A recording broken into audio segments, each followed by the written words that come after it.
Welcome back to Fantasy Baseball 360 alongside Scott White and Nando DeFino. I'm George Sedano. All right, guys, before we get to roster trends, some news to pass your way. If you're a Frank Francisco owner, well, if you're in a daily league, you'll be okay, I think. Well, actually, you'll be okay, I think, either way. But he's going to miss one game, and the Mets are saying it may be dehydration coming back from Colorado. So that's kind of where we're at. So it just looks like it's going to be the one game, though, so no need to freak out just yet, but not the greatest of news. But let's get into roster trends. The most viewed players at CBSSports.com today. Here's the top 10 list.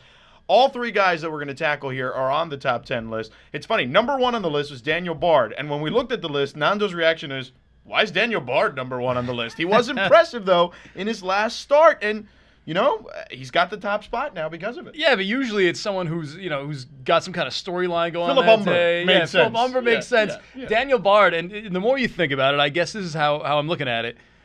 Coming into this week, Bard is one of those players who do I do a one-start Bard or a two-start blankety-blank, you know? And I think a lot of people are going back and looking at Bard and seeing how he did over the last few starts, how he's developing, how he's becoming a stronger starter, and, clicking on, I'll start him. There's not much to deduce from Bard. His three starts have been also different.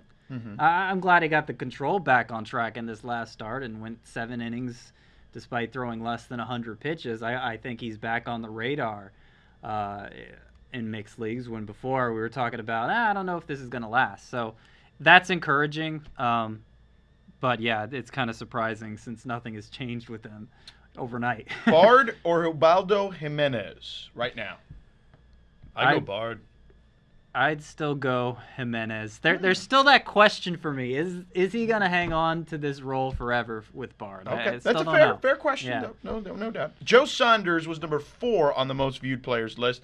The guy's off to the best start of his career right now. I don't think this is going to last. We were looking at him on the computer before. Scott was looking at the game log. I thought he had thrown that complete game last night. My whole weekend must have just been a blur because he threw it on Friday night, and maybe that's what happened with Bard. Maybe it happened sooner than we remember. No, the thing with Saunders is, it's a hot start, but he's a very hittable pitcher, no Ks, and he's not even a low whip guy. But one thing he does do is pitch deep into games, and when he's pitching well, that can mean victories. So, I'm not high on him either, but looking ahead to next week, he has 2 starts coming up, and he might be one of those guys you pick up just for that one week of matchups there. I was taking a look at the CBSSports.com trades in the different leagues, and the only one I found that was 1-for-1 I thought was kind of strange. Now, maybe I'm off on this, but it was John Axford for Joe Saunders. What do you make of that deal? I think whoever gave up Axford just got ripped off pretty badly. Yeah, that's what I thought. So I guess that would make Joe Saunders a sell-high candidate. And you can understand that. I mean, he's got, like an 0.90 ERA? Yeah. If you have him... I changed it to Adam Wainwright here. Yeah, if you have him, shop him. Speaking of 0.9 ERA, Ted Lilly is in the same neighborhood.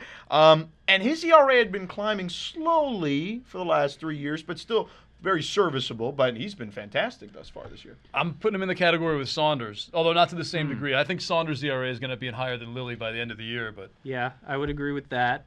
And I think one thing that separates Lilly from Saunders and that he actually hasn't done yet is strikeouts. Lilly's usually a 7-per-9 guy, and he's not close yet this year. We're talking about 3 starts or whatever, so I think he'll still get there.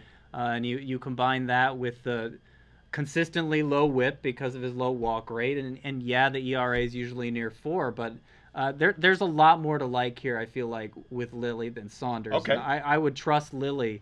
I would trust Lilly long-term in mixed leagues. That was my toss-up question. What about you, Lilly or Saunders? I'd rather have Lilly.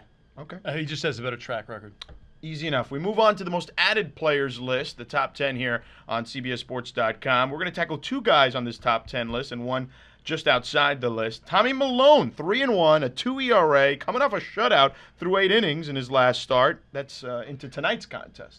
I think twice now he's thrown 8 innings, and as a rookie you usually don't expect that. That's one of their issues, as they have trouble pitching deep into games. But Milone, I kind of like him for the same reasons I like Lilly. They strike me as similar pitchers. The numbers, including the strikeout rate throughout his minor league career, have exceeded the stuff, and he doesn't walk batters, always able to pitch deep into games. He's just a lot younger, and that perhaps makes him even more enticing. I think what happened here is he's being added so much because he's a 2-star pitcher this week. After these 2 starts, and he's been great.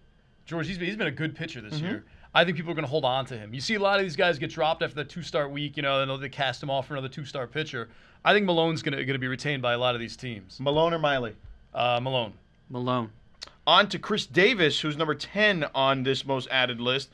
Is this just another hot streak for Chris Davis? I think I've seen this before, Scott. You have seen it a few times before, but maybe not this long as recently as you're thinking. You remember last time we talked about him, my issue was, okay, he's hitting for average, but where's the power? That's what you want him for. Well, with 3 home runs in his last 5 games, his OPS is up to 953. And that's for pretty much the entire month of April. The last time he had a month where his OPS was even 900 was back in 2008, where all this trouble started with him in the first place because he blew everyone's expectations up. I am not ready to go out on the limb and say Chris Davis is for real, but considering he's only 26 and obviously showed tons of power in the minors, I'm intrigued enough where I feel like you have to take a flyer on him. He's getting consistent at-bats. He's hitting for average. In the minor leagues, people forget this about Chris Davis. His minor league average was 300-something. It was like 313 through 5 years in the minor leagues. He hit 30 home runs once. He would have hit it again if he didn't get called up. I mean, you see him it's just kind of herky-jerky up and down from the minors to the majors. And now that he's got kind of a home at first base and he's getting regular playing time, we're able to see what he's capable of doing. Ty Wigginton is off that top 10 list, but just a little ways down. 12-game hit streak, 366 during that hit streak. Yeah, first, third outfield eligibility, too, on top of that. Yeah. And, with Ryan Howard starting to come back, Ty Wigginton's played a lot of first base. I can see him shifting over to second base. Freddie Galvis isn't doing too well right now. I mean, not every day. That lineup needs somebody that can hit. It does, but Wigginton can hit. He's a power guy. He's but he's got this multi-position eligibility in fantasy terms. I think he's on 26% of leagues right now. That's low. I think that's low. I mean, I think people are afraid that he doesn't have an actual spot. Well, he doesn't right now. Yeah. And so I actually wouldn't say that's low. You could your point about it being a speculative pickup in case his at-bats do increase.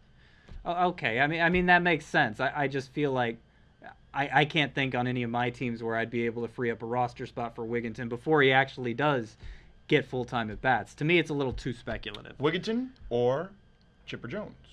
See, I'd go Chipper Jones there, I think. I'd go Chipper Jones, too. All right. Coming up next, we take a look at Tuesday's games. That's next here on Fantasy Baseball 360.